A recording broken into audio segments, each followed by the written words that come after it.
Joining us right now is Mr. Jignesh Mevani. Thank you very much, Mr. Mevani, for joining us. Your first view on this terrible, terrible tragedy. 141 people killed in a bridge which was more than 100 years old, given for maintenance and repair and upkeep to a company that manufactures wall clocks, landline telephones.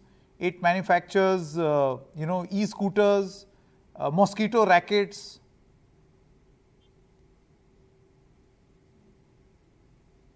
Jignesh, can you hear me? Yes, I can hear you. Say again. Yeah. Hi, Jignesh. If you can hear me, my question is, what do you have to say about this incident, considering the fact that what has happened is extremely unfortunate, and I pay my condolences to the victim's family. It must not have happened. If we put ourselves in the position of the victim's family, then we can, realize what they must have gone through. So it is extremely, extremely unfortunate.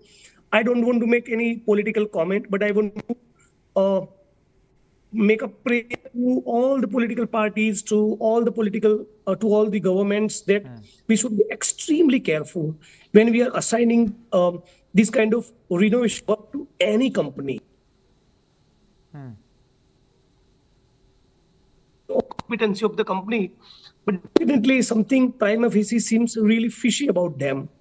And it seems that maybe because elections were around,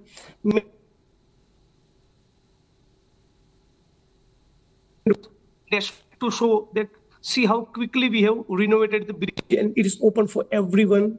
So to give that kind of impression and image, to lure the voters, maybe this has happened, and the FIR is lodged, it is good, but whether the accountability of the real culprits will be fixed, I'm posing a question. But Jignesh Mevani, who according to you are the real culprits? Who do you think is the real culprit? Who do you think is the real culprit? See, the company which was given this task of renovation, the bureaucrats and the politicians from the BJP, because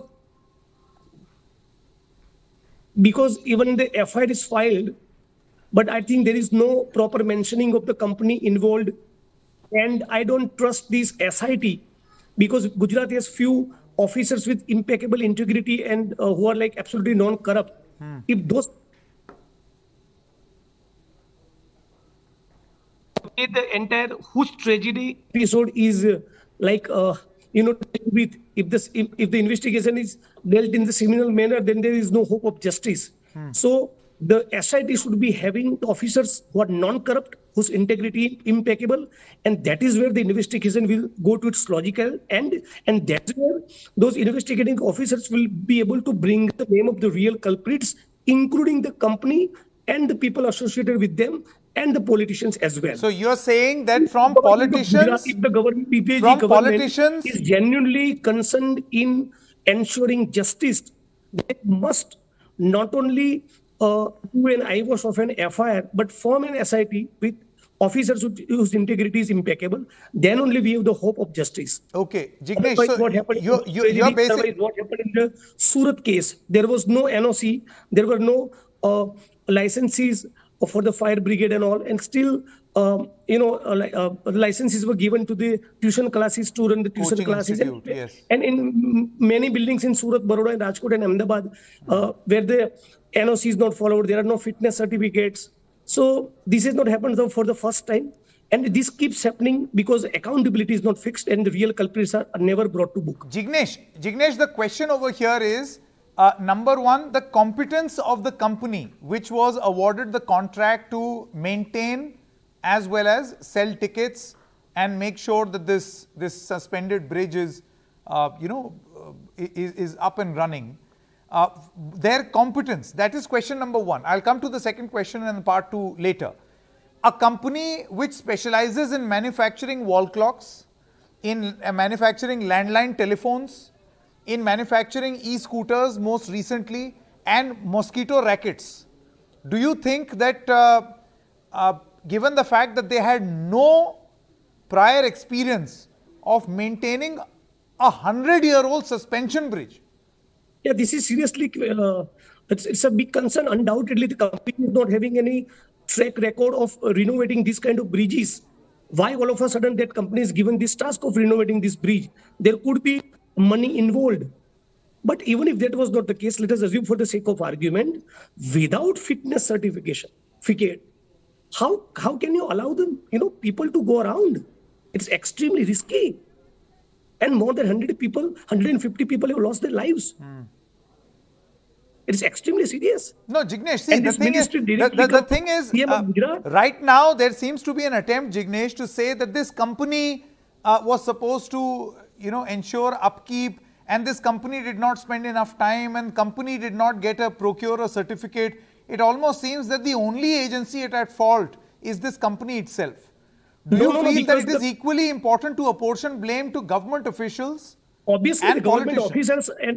officers and the secretary level officers and even the ministers can't get away, because they are the ones who have given this task to the company. And if company is doing any kind of nonsense, that you can't get away by saying, "Nahi, nahi, humne to company ko kaam de diya, ab company dekhe."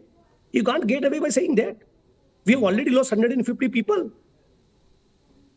So bureaucrats, politicians, and the company, they all are responsible collectively. They simply can't get away. It's not a small thing that has happened. No, the fact that the fact lost their lives is a very, very big issue. Jignesh, the fact that there were so many people who were overcrowding the bridge. The capacity was 150. There are believed to be 400 plus people on that bridge. All of this is happening, and the administration says we did not know. So isn't it, that's the question. Isn't it the duty and responsibility of the bureaucrats, the concerned officers, to look after that? Whether the guideline is followed or not? What will you have to, my final question, what will you have to say about attempts now to apportion blame to members of the opposition that they are kicking the bridge, they are responsible? As I've been repeatedly saying, let the case be investigated by an SIT with officers having impeccable integrity, honesty. Only then we can have some sort of assurance that the investigation will go to its logical end and the truth will come out as to who is responsible. But prima facie, it appears to me that the officers, company and government, they all are responsible. They simply can't get away. All right, Jignesh Mevani, thank you very much for your time. Thank you.